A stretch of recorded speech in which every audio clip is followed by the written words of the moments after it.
एक दिन अकबर और बीरबल के दरबार में एक नई चुनौती आई।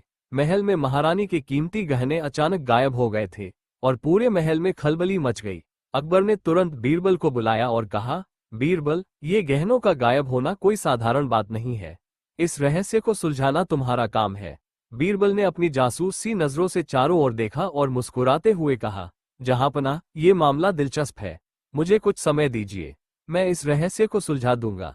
अगले दिन बीरबल ने पूरे महल में एक घोषणा करवा दी कि जो भी गहनों के बारे में जानकारी देगा, उसे महाराज की तरफ से बड़ा इनाम मिलेगा।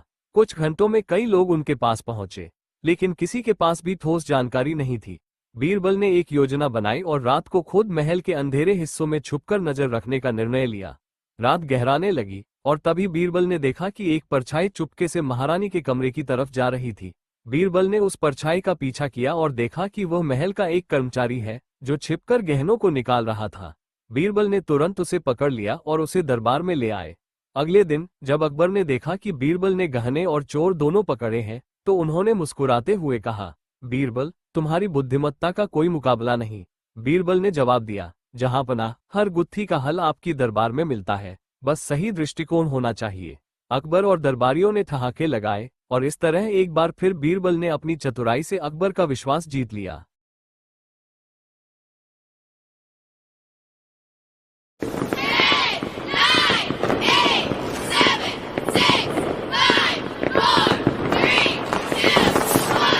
एक बार बादशाह अकबर के राजकोष से अचानक एक कीमती सोने का हार गायब हो गया। सुरक्षा कड़ी थी, फिर भी चोरी हो गई थी। अकबर बहुत नाराज हुए और तुरंत बीरबल को बुलाया। बीरबल, अकबर ने कहा, तुम्हारे पास चोर को खोजने के लिए 3 दिन है, वरना पूरे दरबार को सजा दी जाएगी।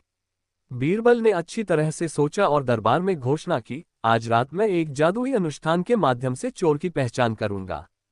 सभी मंत्री सूर्यास्त के बाद दरबार में एकत्र हों। उस रात बीरबल ने दरबार के बीच में एक बड़ा घड़ा रखा और उसमें पानी भर दिया। फिर उसने सभी से कहा, इस पानी में मैंने कुछ जादुई जड़ी बूटियां डाली हैं जो चोर को पकड़ सकती हैं।